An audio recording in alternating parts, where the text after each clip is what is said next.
여러분들도 많이 들어보셨겠지만 구약의 사상 중에서 남은 자 사상이 있습니다. 하나님께서 죄악으로 가득한 세상을 심판하시는 가운데 심판받지 않고 남은 자들이 있다 하는 것입니다. 이 남은 자들은 시대가 아무리 타락하고 악하여도 하나님을 경외하며 경건하게 믿음을 지키며 살아간 사람들을 남은 자라고 그렇게 이야기를 합니다. 창세기를 보시면 노아를 소개하기를 이렇게 소개합니다. 창세기 6장 9절 말씀에 노아는 의인이요 당대의 완전한 자라 그는 하나님과 동행하였으며 그렇게 소개하고 있습니다. 사람의 죄악이 세상에 가득하여 물로 세상을 심판할 수밖에 없었던 그런 시대에도 이렇게 의롭고 하나님과 동행하는 노아와 같은 당대의 완전한 자라고 그렇게 평가를 받은 남은 자가 그 시대에도 있었다 하는 것입니다. 엘리야 시대도 보면요, 열왕기상 19장 18절 말씀 보면 그러나 내가 이스라엘 가운데에 7,000명을 남기리니 다 바알에게 무릎을 꿇지 아니하고 다 바알에게 입맞추지 아니한 자니라 그렇게 말씀하셨는데, 악한 왕 아합 시대에도 바알에게 무릎을 꿇지 않고 바알에게 입맞추지 아니한 7,000명이 남아 있었다는 것입니다. 엘리야는 자기 혼자 온 줄 알았는데, 그 악한 시대에 자기 혼자만 하나님을 경외하고 믿는 줄 알았는데 바알에게 무릎 꿇지 않는 7,000명이 있었다는 것입니다. 바울 사도가 이 말씀을 신약의 로마서에서 이렇게 인용하고 있습니다. 로마서 11장 4절 5절 말씀 보시면 그에게 하신 대답이 무엇이냐, 내가 나를 위하여 바알에게 무릎을 꿇지 아니한 사람 7,000명을 남겨두었다 하셨으니 그런즉 이와 같이 지금도 은혜로 택하심을 따라 남은 자가 있느니라. 그렇습니다. 아무리 악한 시대라고 하더라도 각 시대마다 언제나 하나님을 경외하는 남은 자들이 있었다 하는 것입니다. 그러하기에 이 시대에 우리들의 자녀들의 신앙교육과 우리 교학교 신앙교육에 힘을 기울여야 하는 것은 바로 이 시대의 남은 자들로, 오늘 본문 말씀해 보시면 여호와 앞에 있는 기념책에 기록될 만한 자들로 그렇게 세워가는 길에 이 교육에, 신앙교육에 우리는 힘을 쏟아야 하겠습니다. 여러분 잘 아시는 대로 오늘 본문에 속해 있는 말라기 시대는 어떤 시대였습니까? 이스라엘 역사에 있어서 영적으로 가장 어두웠던 영적 암흑기였습니다. 얼마나 어두운 시기였느냐, 하나님의 백성으로 자부했던 그 이스라엘 백성들이 오늘 하나님께 대답하는 말을 한번 보십시오. 13절 말씀 보시면 여호와가 이르노라 너희가 악한 말로 나를 대적하고도 이르기를 우리가 무슨 말로 주를 대적하였나이까 하는도다. 무엇입니까? 아니, 우리가 완악한 말로 하나님을 대적했다고 하는데 우리가 무슨 말로 대적했습니까? 그렇게 따지듯이 지금 하나님께 대들고 있는 것입니다. 14절 말씀에 이는 너희가 말하기를 하나님을 섬기는 것이 헛되니 만군의 여호와 앞에서 그 명령을 지키며 슬프게 하는 것이 무엇이 유익하리요? 그렇게 말도 하고요. 15절 말씀에 지금 우리는 교만한 자가 복되다 하며 악을 행하는 자가 번성하며 하나님을 시험하는 자가 화를 면한다 함이라. 여러분, 이 말은 하나님을 모르는 세상 사람들이 한 말이 아니라 하나님의 백성이라고 자부했던 이스라엘 백성들의 입에서 나온 말들입니다. 한마디로 말씀을 드리자면 하나님을 경외하고 섬기는 것이 아무런 유익도 없고 헛되다는 것입니다. 교회 열심히 다녀봤자, 열심히 기도하고 헌금하고 봉사하고 예배드려봤자 다 헛되고 아무런 소용이 없다는 그런 이야기입니다. 여러분, 그럼 왜 하나님의 백성들에게 이런 불신앙의 마음이 생기고 또 이런 불신앙의 말들을 하게 되는 것일까요?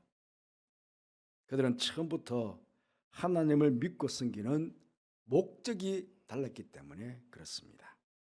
하나님을 단지 나에게 복을 주는 신 정도로 생각을 하고 하나님을 내 삶의 목적이 아니라 수단으로 섬긴 것입니다.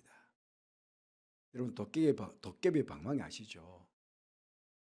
도깨비 방망이 마냥 내가 필요할 때마다 방망이를 두드리면 뚝딱 하고 두드리면 내가 원하는 것을 얻을 수 있는 그런 수단으로 그들은 하나님을 생각한 것은 아니겠습니까? 하나님께서 레위기 26장 1절에서 이렇게 말씀하셨습니다. 너희는 자기를 위하여 우상을 만들지 말라. 자기를 위해서. 그런데 사람들은 나에게 복을 줄 우상을 만들듯이 그렇게 하나님도 우상화해 버린 것입니다. 그러니 저들 눈은 항상 하나님보다 세상을 향해 더 가 있는 것입니다. 고린도후서 4장 18절 말씀 보시면 우리가 주목하는 것은 보이는 것이 아니요 보이지 않는 것이니 보이는 것은 잠깐이요 보이지 않는 것은 영원함이라 그렇게 말씀하셨습니다. 그렇습니다. 성도가 누굽니까? 성도는요 눈에 보이는 세상보다 눈에 보이지 않는 영원한 것을 바라보며 살아가는 존재들입니다.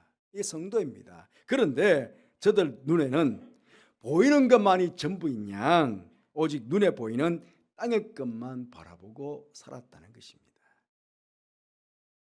그럼에도 자신들이 지금 누리고 있는 복은 외면한 채 더 많은 복을 기대하며 땅의 복인 물질의 복도 건강의 복도 자녀가 잘 되는 복도 건도 복도 오지 않는다고 그렇게 지금 불평하고 있는 것입니다. 교회 다니는 우리가 교회 다니지 않는 세상 사람과 뭐가 나아진 게 있느냐고 불평하면서 교회 다녀봤자 헛되고 하나님을 섬겨보았자 아무런 소용이 없다고 그렇게 불쌍의 말들을 하며 하나님을 대적하고 있는 것입니다. 그런데 여러분 혹시 지금 우리들의 마음에도 우리 아이들 마음에도 교회 다녀봐야 하나님 섬기고 믿어봐야 헛되고 아무런 소용이 없는 것 같다는 이런 마음을 조금이라도 품고 있는 사람은 혹시 없을까요? 여러분 우리가 분명히 아는 것은 함께 똑같은 세상적 상황 속에서 살아가면서도 어떤 사람들은 그 시대를 다르게 보고 그 시대를 다르게 말하는 사람들이 있었다는 것입니다. 바로 오늘 16절에 나오는 사람들입니다. 그때 여호와를 경외하는 자들이 피차에 말하며 여호와께서 그것을 분명히 들으시고 여호와를 경외하는 자와 그 이름을 존중히 여기는 자를 위하여 여호와 앞에 있는 기념책에 기록하셨나니라 이렇게 말씀하고 있습니다. 모두가 하나님을 대적하고 하나님을 믿는 것이 무슨 소용이 있느냐고 말하는 그때에도 하나님을 경외하고 하나님의 이름을 존중히 여기는 사람들이 있었다는 것입니다. 시대의 조류에 편승하지 않고 이리저리 요동치지 않고 눈에 보이는 이 땅의 것이 전부가 아니라 눈에 보이지 않는 영원한 신앙의 세계와 가치가 있는 것을 알고 그것을 바라보며 그렇게 살아가는 사람들이 있었다는 것입니다. 오늘 그렇게 말하죠. 그때에 여호와를 경외하는 자들이 피차에 말하며 여호와께서 그것을 분명히 들으시고 그렇게 말씀하십니다. 그들이 피차에 무슨 말을 했는지 성경에 나와 있지 않지만 문맥상으로 이렇게 보면 불신앙의 말로 완악한 말로 하나님을 대적하는 사람들과는 분명히 다른 정반대의 말을 아마 피차 나누지 않았을까요? 요즘 보니까 사람들이 하나님을 너무 공경하지 않습니다. 우리는 하나님을 더욱 경외하고 공경하기에 힘을 씁시다. 요즘은 제사 드리는데 눈먼 희생 제물 저는 것 병드는 것을 바칩니다. 어떻게 그럴 수 있습니까? 우리는 제사 드릴 때 율법의 규례에 따라 흠없고 온전한 제물을 바칩시다. 우리가 가진 것들 가운데서 가장 좋은 것을 하나님께 바칩시다. 피차에 그런 이야기 하지 않았을까요? 교만한 자가 복된 것 같고 악을 행하는 자가 번성하는 것 같고 하나님을 시험하는 자가 화를 면하는 것 같지만 아닙니다. 겸손한 자가 복을 받습니다. 선을 행하는 자가 번성합니다. 하나님께 순종하는 자가 화를 면합니다. 겸손하게 살기 위해서, 선을 행하기 위해서, 순종하기 위해서 더욱 힘을 쏟으십시다. 이런 말 하지 않았을까요? 이제 여호와의 날이 곧 다가올 텐데 이 여호와의 날은 악인들에게는 심판의 날이 되고 의인들에게는 상 받는 날이 될 것입니다. 그때까지 우리 땅의 것만 바라보지 말고 하늘의 것을 바라보며 신앙의 나타남이나 실족함이 없이 최선을 다해서 신앙의 경주를 해나갑시다. 이런 어려스러운 말들을 피차 나누지 않았을까요? 여러분, 이런 어려스러운 말들은 그 시대의 남은 자들뿐만 아니라 오늘을 살아가는 우리들도 해야 되고 우리 다음 세대의 귀한 자녀들도 이렇게 말을 하고 또 이렇게 말한 대로 살아가는 이 시대의 남은 자들이 되어야 하지 않겠습니까? 오늘 계속 17절 말씀 보시면 이런 말씀하십니다. 만군의 여호와가 이르노라 내가 정한 날에 그들을 나의 특별한 소유로 삼을 것이요 또 사람이 자기를 섬기는 아들을 아낀같이 내가 그들을 아끼리니 그렇게 말씀하고 있습니다. 하나님께서 특별한 소유로 삼고 아들을 아끼듯이 그렇게 아낀다 그렇게 말하고 있습니다.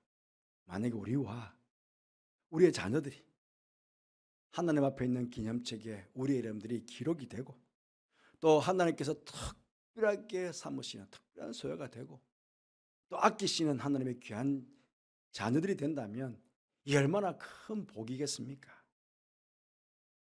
백문이 불여일견이다 하는 말이 있습니다. 한 번 보는 것이 100번 듣는 것보다 낫다 하는 말입니다. 먼저 부모된 우리들이 교회 어른된 우리들이 말로만 아니라 실제적으로 이 시대에 남은 자들이 되어야 되겠습니다. 남은 자들로서의 참 모습을 우리 자녀들에게 보여주어야 하겠습니다. 다음 세대 자녀들에게 우리는 세상의 방식으로만 사는 존재가 아님을 그렇게 모범적으로 우리는 보여줘야 하겠습니다. 사람의 뜻으로만 사는 존재가 아니라 하나님의 입에서 나오는 말씀으로 믿고 순종하며 사는 존재임을 하나님을 경외하며 하나님을 존중히 여기며 사는 그런 삶을 통해 내가 그렇게 하나님을 경외하고 하나님을 존중히 여기고 그 말씀에 순종해서 사는 그 모습을 사랑하는 자녀들에게 사랑하는 다음 세대에게 보여주고 증거하고 또 말로도 이렇게 살아야 된다 그렇게 가르쳐 줘야 한다는 것입니다. 우리는 모두가 부모입니다. 부모로서 또 교회 어른으로서 일부 예배는 특별히 교학교 교사분들이 많이 참석하고 계십니다. 내가 먼저 하나님 앞에 예배를 바르게 참되게 드리는 모습을 보여줘야 합니다. 헌금을 바르게 하며 기도를 바르게 하고 성도의 교제를 바르게 하는 모습들 참되게 섬기고 봉사하는 모습을 보여줘야 합니다. 그러면서 너도 나처럼 되기를 원한다. 사도 바울이 교회들마다 편지 쓸 때 너희들도 나처럼 되기를 원한다고 그렇게 편지를 쓴 경우가 많습니다. 왜? 그렇게 모범적으로 살았으니까요. 우리도 부족하지만 사랑하는 자녀들에게 사랑하는 다음 세대에게 내가 가르치는 아이들에게 얘들아 너희들도 나처럼 되기를 원해. 선생님처럼 되기를 원해. 교회 어린이 나처럼 되기를 원해. 그렇게 말할 수 있어야 하지 않겠습니까? 우리의 자녀들은 지금 당장은 우리 눈에 확 달라진 모습으로 보여지지 않을 수 있습니다. 하지만 분명한 사실은 그렇게 모범을 통해 양육받고 믿음과 기도로 양육받은 우리의 자녀들은 하나님을 경외하고 하나님의 이름을 존중히 여기는 그런 자녀들로 성숙해 가게 될 것이고요.